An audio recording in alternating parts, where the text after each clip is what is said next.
And this actress from the Wonder Woman franchise in the DC Extended Universe can't understand why the franchise was cancelled. I'll explain it to you after the intro. Hold on. Hello, Pop Consumer Society, we're back. Let's talk about Wonder Woman. Because an actress who's in the movie recently made statements saying she thinks it's unfair. She thinks it's a lack of sense. She thinks it's absurd that they cancelled Patty Jenkins and Gal Gadot's Wonder Woman project in the old DC Extended Universe. Let's try to understand here why she thinks it's absurd that it was cancelled, that Gal Gadot was fired, and that Patty Jenkins' proposal was rejected by going back a little in time. The firing of the Trinity wasn't overall traumatic, because was Ben Affleck already out of the Batman project at that point? Henry Cavill's case wasn't really traumatic, it was awkward. He returns in the post-credits scene for Black Adam.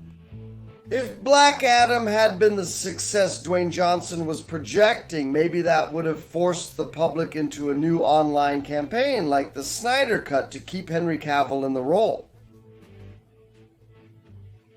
What we know didn't happen, Black Adam failed, and then Henry Cavill never returned as Superman.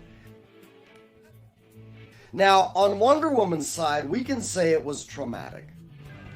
Because both Patty Jenkins and Gal Gadot were expecting a Wonder Woman 3. There was a Wonder Woman 3 project and more.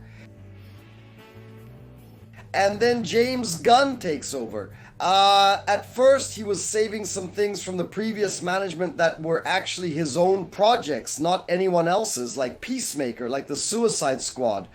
We already talked about this here on the channel yesterday. And Patty Jenkins believed that she still had a chance to make Wonder Woman 3, which had already been commissioned for her. And she had a meeting with James Gunn, a meeting that became a topic of discussion, a story I talk about a lot here on the channel, where she brings the script. Then James Gunn and Peter Safran take a look and say, look, let's take a walk. Go back home and think of a better idea. Because this isn't what we want to do with Wonder Woman. Because James Gunn, just like with Batman and Superman, he had personal plans for Wonder Woman. He wanted to take Wonder Woman in a different direction than the one Patty Jenkins was taking in that script. And then Patty Jenkins would have gotten really mad, gotten upset, went home and sent the Wikipedia article about character arc to James Gunn. Left the project, and she had already left Rogue Squadron at Lucasfilm to dedicate herself to Wonder Woman 3. Neither of the two projects happened. Gal Gadot is kind of lost in the situation. She has a meeting with James Gunn where he says he's going to keep her on the project, and apparently she understood that she would continue being Wonder Woman, and she gives interviews saying that she was promised a Wonder Woman project. And there's that awkwardness, but time goes by and nobody talks about it anymore. The project doesn't happen. I had informed you about this already. Gal was either quite deluded or pushing things too far. But smoothing things over, nobody talked about it anymore. James Gunn announces a project involving Wonder Woman's Amazons called Paradise Lost, which will come back in Paradise Lost soon. And now let's go to the statements from Connie Nielsen, who plays Hippolyta, Diana's mother, Gal Gadot's mother in the Wonder Woman movie. Both in Wonder Woman 1 and in Wonder Woman 2, the 1984. And she says the following, that it's very surprising that a movie that was as successful as it was, with a much smaller budget than the other DC movies. The movie makes $800 million. It's a critical success, it's a box office hit, and it's canceled. And she even lets slip that there was already a project about the Amazons.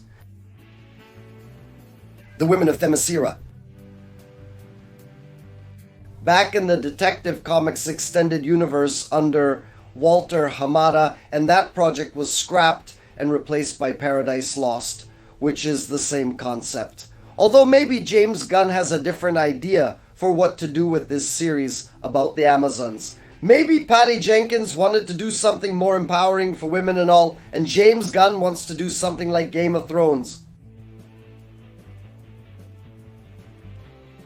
Then she says that for such a successful and million-dollar franchise, it's really surprising that it was cancelled, that the normal thing would be to continue, and that she doesn't agree with the decision. Here's what happens, Connie. You mentioned Wonder Woman 1, which was really a surprising success. It cost little, made a lot, very well received, even by audiences who are usually a bit reactive to female leads in a movie. Okay, success, all good. But then there was Wonder Woman 1984, and Wonder Woman 1984 is like a Joker, folie à deux. It was a direct continuation, but it took the characters to a different adaptation because the original Wonder Woman was still influenced by Zack Snyder's ideas. It was a desaturated movie. It was a movie with a more violent Wonder Woman. And what Patty Jenkins does when she breaks free from Zack Snyder, from the constraints of Zack Snyder, that story of Wonder Woman in the Crimean War with a soldier's head in her hand, she takes Wonder Woman on a path to fit the classic 1970s series with Linda Carter, and Linda Carter herself is in the movie. And she reimagines Wonder Woman. She seems like a different character, even though she's played by the same actress, and the movie fails. Not just because it wasn't a continuation in the same tone. It was a movie that was released during the beginning of the pandemic. All the theaters were closed. It was released on streaming only. HBO Max started this crazy idea of releasing movies in theaters and on streaming at the same time with Wonder Woman 1984, and the movie ended up flopping both critically and at the box office, which is understandable. So that also hurt Wonder Woman's situation. And it sped up the cancellation of the project, but I still think it would have been canceled anyway, because there's no reason to keep the Wonder Woman movie series going. And not having his own Wonder Woman unless he did an Elseworlds, but it seems there weren't any contracts in place yet that forced him to make this movie, so he just let it go. There's this whole issue of whether Patty Jenkins still have the rights to Wonder Woman for a few more years and James Gunn can't take over Wonder Woman until then. Is he just saving the character for people to lose the reference to Gal Gadot and then reboot? Does he want to do a prequel first? All of this is on the table. Anything can happen. But the decision is very well founded. It's very rational. The reasons that led him to let go of Gal Gadot and Patty Jenkins, it's all very much within the script. There's nothing radical. There's nothing stupid. It wasn't. Connie Nielsen, of course, she's personally involved in this project, this Amazon series project. She was supposed to star in it since she's Hippolyta, so she thought it would be a project that would bring her a lot, that it would be a very interesting project for her to participate in. And the project was canceled, so she's personally resentful about James Gunn's decisions. That's how I see this whole situation. It's a personal matter. It's not that she thought Wonder Woman deserved more respect. She wanted more screen time, contracts, money, and opportunities, which she won't get due to the franchise being rebooted. And what do you think about this whole story? Leave a comment below. I'll return with another pop culture review soon. After the intro, click the channel options to watch more. See you later. Bye.